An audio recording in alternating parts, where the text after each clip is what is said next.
kwenye uzuri wake, wala kwenye dini yake, wala kwenye kitu chochote kilichopo hapa duniani. Tutafungua katika kitabu kile cha Luka sura ile ya 16. Luka sura ya 16 ule mstari wa 19. Maandiko matakatifu yanasema kwamba akasema, palikuwa na mtu mmoja tajiri aliyevaa nguo za rangi ya zambarau na kitani safi na kula siku zote kwa anasa, na maskini moja jina lake Lazaro. Wote katika mlango pake ana vidonda vingi, na alikuwa akitamani kushibishwa kwa makombo yaliyoanguka katika meza ya yule tajiri. Hata mbwa wakaja kumlamba vidonda vyake. Ikawa yule maskini alikufa, akachukuliwa na malaika mpaka kifuani kwa Ibrahimu. Siku ile nasema Ibrahimu, yule tajiri naye akafa, akazikwa. Basi kule kuzimu anainua macho yake alipokuwa katika mateso, akamwona Ibrahimu kwa mbali na Lazaro kifuani mwake. Akalia akasema, Baba Ibrahimu, nihurumie, umtume Lazaro achovye nje ya kidole chake majini, ninateswa katika moto huu. Ibrahimu akasema, mwanangu, kumbuka ya kwamba wewe uliyepokea mambo mema yako katika maisha yako, na Lazaro hivyo alipata mabaya, na sasa yeye yupo hapa anafurahishwa, na wewe unaumizwa. Haleluya, haleluya. Biblia inasema kwa habari ya kwamba palikuwa kuna watu wawili. Kulikuwa kuna mtu mmoja jina lake anaitwa tajiri, na mtu mmoja alikuwa anaitwa Lazaro.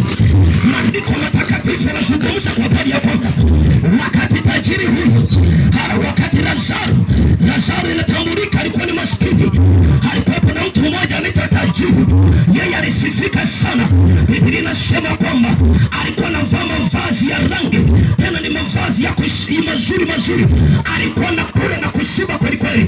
Lakini palikuwa kuna mtu mmoja, yeye alikuwa ni maskini, alikuwa na vibonda, na wakati muda mwingine alikuwa anakula makombo. Ndiyo yale makombo, alikuwa na uwezo wa kushiba, ndipo anaweza kula. Lakini Biblia inasema wakati yule Lazaro maskini alipoweza kufa, akajikuta kwa kifuani mwa Ibrahimu, ambapo ni mahali penye uwezo, mahali ambapo penye furaha, hakuna shida.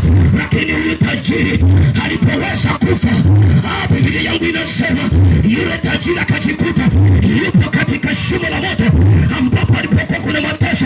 Biblia inasema kwamba alipoweza kuinua macho juu, yule tajiri akamwona Lazaro akiwa kifuani mwa Ibrahimu, akamwita Bwana, akamwita, Baba Ibrahimu, ninaomba nihurumie, mtume Lazaro apate kuweza kuchovya kidole chake katika maji, nipate kuweza kuburudisha ulimi wangu, maana huko nateseka, maana huko naumizwa.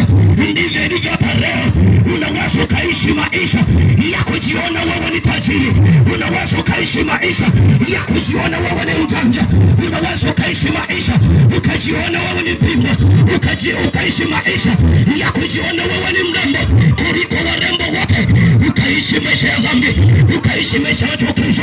Biblia inasema ya kwamba huyo tajiri siku alipokufa akajikuta yupo kuzimu, akiteketea, funza wakimng'ata, akilia, akainua macho yake juu, akamwita Baba Ibrahimu, ninaomba nihurumie, naomba nihurumie.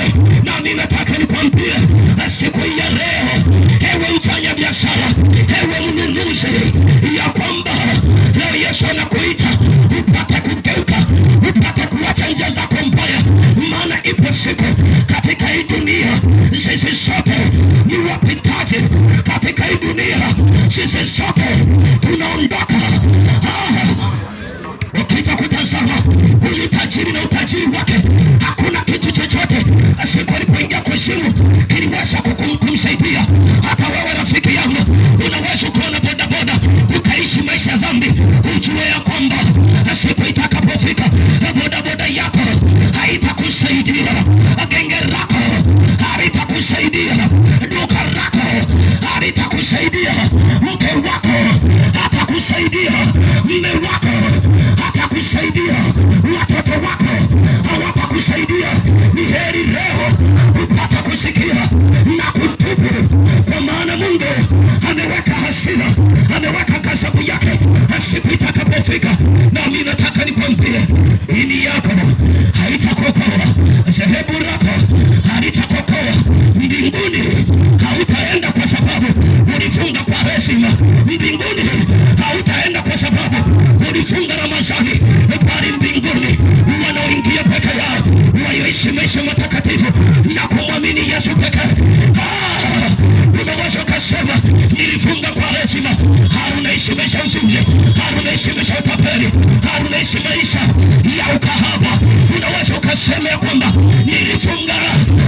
gerezani, unaishi maisha ya kupenda, unaendelea kufanya michepuko.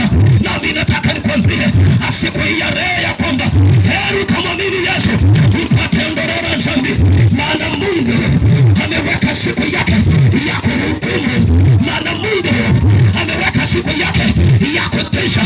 Hapana mtu atakayeweza kuikwepa hukumu ya kutisha ukiwa bado jina lako halijaandikwa kwenye kitabu cha Mwana-Kondoo. Unaweza kusema, mbona jina langu linajulikana kanisani? Waweza kusema, mbona jina langu linajulikana msikitini?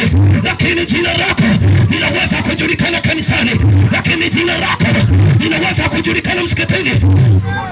Ikiwa jina lako halijajulikana kwenye kitabu cha Mwana-Kondoo, nataka nikwambie mwanadamu, heri leo jina lako lipate kuandikwa kwenye kitabu cha Mwana-Kondoo. Heri leo jina lako lipate kuweza kuandikwa kwenye kitabu cha Mwana-Kondoo. Heri upate kusikia watu nyakati za leo wanatembea, wanafurahi, hali mioyo yao imeoza, mioyo yao inanuka, mioyo yao inanuka dhambi. Mwanadamu anapoishi maisha dhambi, mwanamke anapojichukua, mwanamke, Mungu amekupa sura nzuri. Leo nyakati za leo watu wamependa dunia kuliko kumpenda Mungu wao, watu wamependa dunia kuliko kumpenda Mungu wao. Unakutana mwanamke nyakati za leo, Mungu amempa sura nyeusi fulani hivi, unamkuta mwanamke hataki, anaamua kujikoboa. Unakutana mwanamke leo, unaweza kusema huyu ni mwanamke, hao ni pepo, hao ni mdoli, kwa sababu unakutana mwanamke nywele bandia, sura bandia, mdomo bandia, pape bandia, kocha bandia, ngozi bandia. Hapa anasema siku nikifa nitaingia mbinguni. Nataka nikwambie, yamkini wachungaji wenu wanapata kuwadanganya, maaskofu wenu wanaweza kuwadanganya, mapadiri wenu wanaweza kuwadanganya, masehe wenu wanaweza kuwadanganya, maimuma wenu wanaweza kuwadanganya. Wakati mwanadamu anapokufa, watu wanaanza kuwasalia eti Sara ile, wakianza kuambia Bwana ametoa, jina la Bwana liwitiwe. Inawezekanaje Bwana akatoka hapa? Yani mtu amekufa kwenye ulevi, anasema Bwana ametoa. Mtu amekufa katika uzinzi, mtu anasema kwamba eti Bwana ametoa. Nami nataka nikwambie, Mungu aweze kutoka hapa, Mungu aweze kutoa tangu ndoa, Mungu aweze kutoa kijana mpiga mlekesho, Mungu aweze kutoa akipaka. Mungu anatoa walio watakatifu, Mungu anatoa waliokubali kuacha dhambi, wakasema kwamba Yesu mbele, msalaba mbele, dunia nyuma. Hao peke yao ndio watakaweza kuurithi ufalme wa Mungu.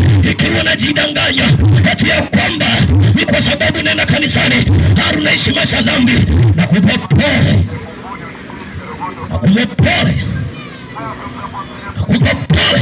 pole sana, kwa sababu siku itakapofika, wakati mwanadamu anapokufa, lazima kutana na Mungu wake. Kana angalia jina lako, yamkini unaitwa Juma, unaitwa Petro, unaitwa Aisha, unaitwa Debora, itafunguliwa. Biblia inasema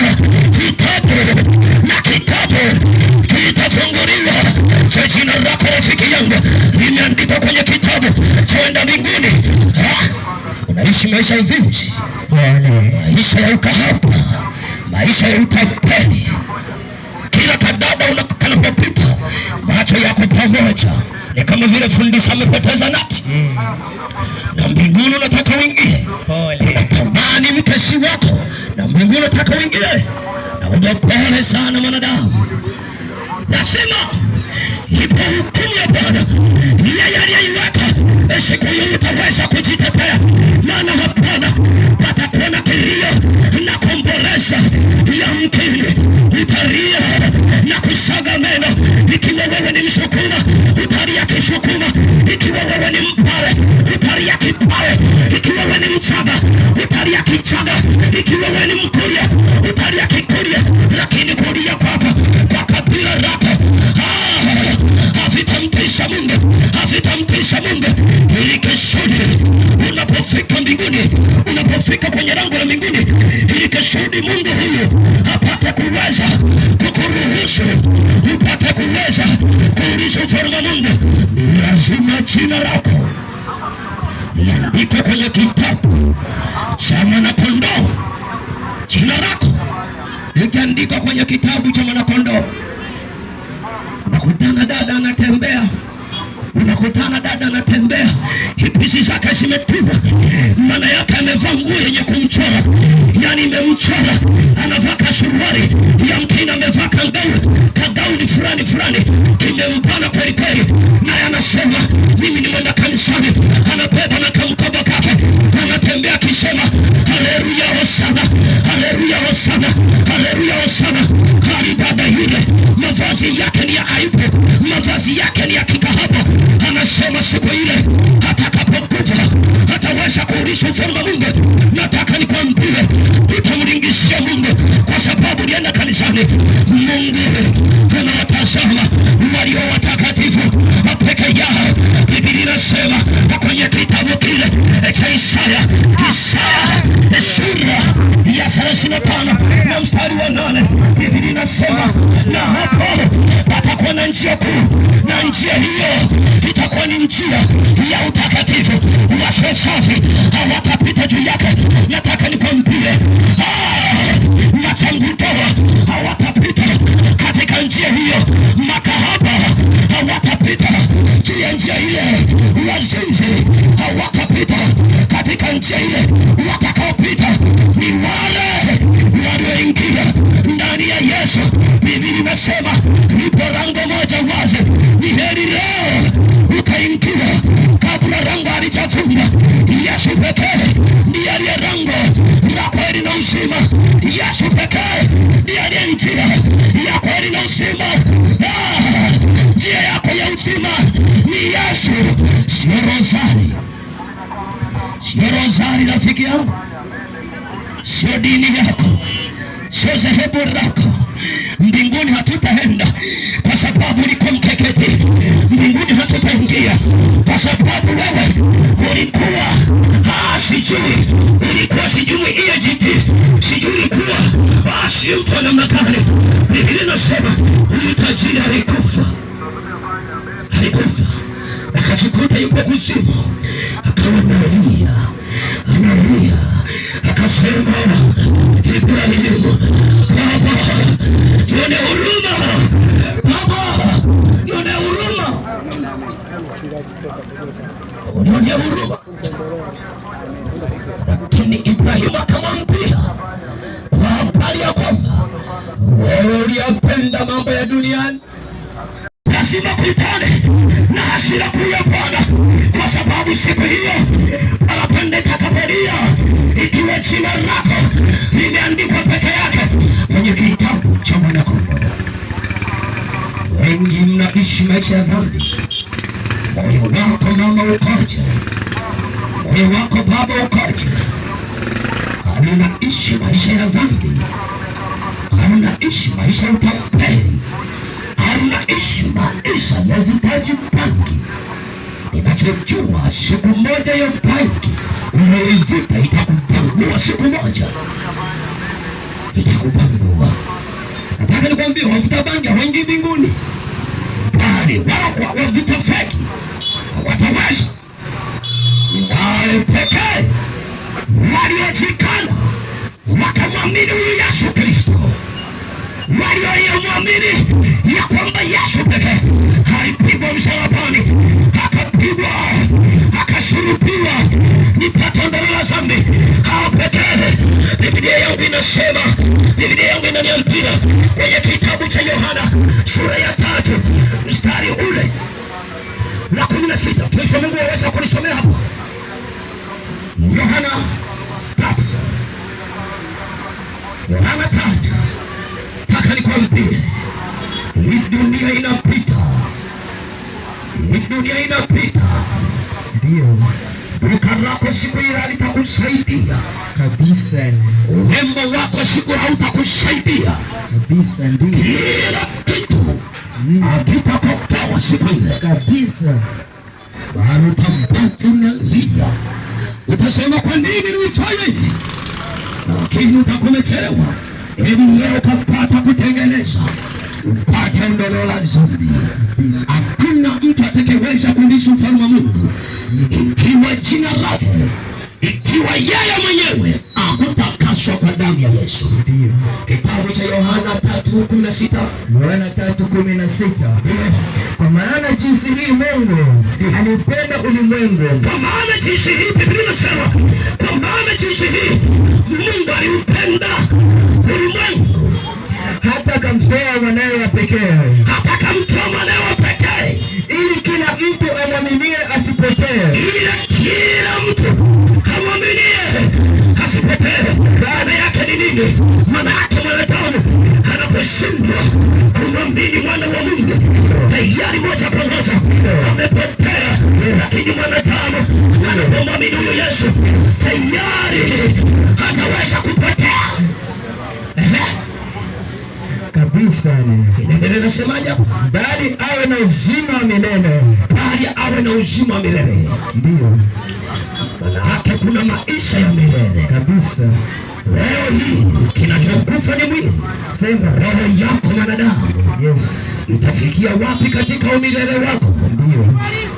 Maisha ya baada ya kifo yatakuwa wapi umilele wako? Mabaya kabisa. Unaishi maisha ya uovu, unajivika koti, unasema kwa sababu mimi ni mwenda mbinguni. Na watu wengi wanadanganyana, wanaambizana ya kwamba eti Mungu anapoyapima matendo anayaweka kwenye mzani, ya kwamba kama ni ovu moja likiegemea hivi likiinuliwa, huyo mtu aweze kuingia mbinguni. Nataka nikwambie, hakuna kinyonge wala kinajisi chochote kabisa kitakachoweza kuulisha ufalme wa Mungu kabisa. Hata kama ukafa na ulevi, kwa sababu ulikuwa na ulevi, sema tupone, hawezi kuulisha ufalme wa Mungu. Ndio. Siku ya hukumu ya Bwana inakuja, inatisha, inakuja kama umeme. Ndio. Wakatalia, utajaribu kumwita baba yako, baba naomba nisaidie, lakini hapana. Biblia inasema ya kwamba kwa habari kitabu cha Mathayo hata kipindi, Biblia inaniambia kipindi cha Nuhu jinsi gani watu walivyokuwa. Maandiko matakatifu yanaeleza kwa habari, yanasema ya kwamba watu walikuwa na uza, watu walikuwa na nunua, watu walikuwa na kula, watu walikuwa na kunywa, watu walikuwa na orewa na kuoa. Ndivyo ilivyo leo. Unaweza kufanya biashara ukasema hapo safi, unaweza ukaoa ukasema safi, unaishi maisha dhambi. Lakini Biblia inasema kwamba hata ndivyo mwana wa Adamu atakavyokuja, watu watakuwa nauza kama unavyouza leo hii. Unaweza ukauza vitunguu, unaishi maisha dhambi, ukasema labda siku moja biashara yangu itaniokoa. Biblia inasema kwenye kitabu cha Sefania, fedha zao na nyumba zao siku ile na dhahabu zao hazitawaokoa, hazitawaokoa. Nataka nikwambie, utajiri wako, uzuri wako mama, hautakuokoa. Leo hii wadada wamekuwa makahaba wakubwa. Sema tupone. Unakutana dada anaenda kanisani, ndio ada anaenda kuzini na vijana wa kanisani. Dada unakuta anaingia anasema anadunda kanisani, hali amevaa nguo kama mchora makalio, yani nguo ya ndani kuanzia zingiziwa mpaka chanika mwisho inaonekana, na anasema mbinguni ataingia kabisa. Yani hawaingii kabisa. Unakutana hips dada zinaonekana zimepasuka, yana amevaa nguo za aibu.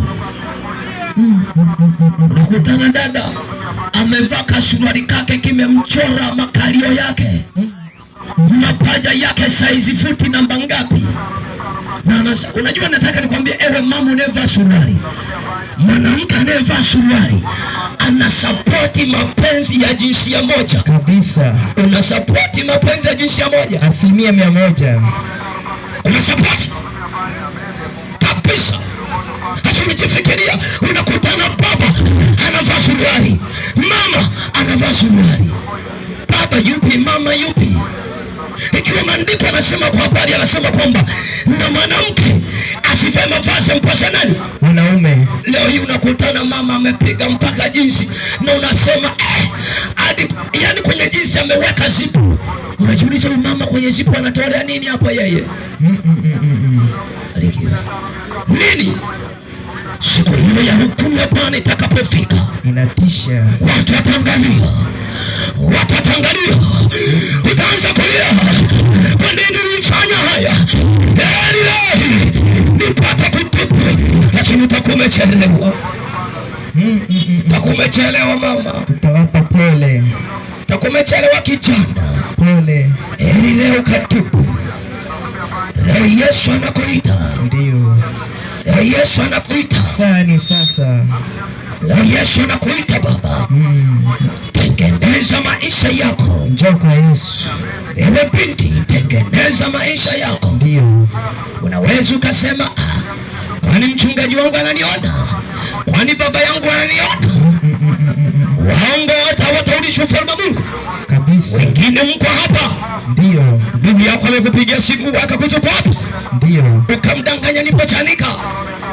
Aliposingiziwa. Nipo Chanika. Aliposingiziwa. Nipo kwenye daradara na kuja nipo njiani. Aliposingiziwa unafanya biashara. Na mbinguni unataka uingie? Wenda mbinguni hawapo hivyo kabisa. Wenda mbinguni ni wale waliokana dhambi kabisa, ni wale waliomwamini Yesu Kristo kabisa, ya kwamba alipigwa, yes, akasulubiwa, ndio, akateswa, ndio, ili tupate ondoleo la dhambi kabisa. Hao peke yao ndio watakaourithi ufalme wa Mungu. Ufalme wa Mungu ndio inasema ipo njia ionekanayo machoni pa mwanadamu, lakini mwisho wake ni mbaya.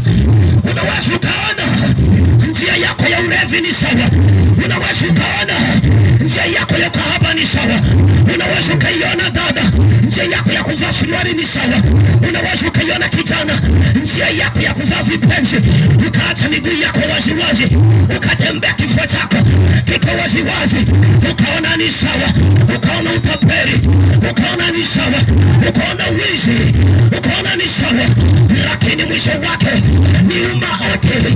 Ni heri leo upate kutengeneza, ni heri leo upate kutubu maisha yako, utubu maisha yako, ndio maisha yako, ndio.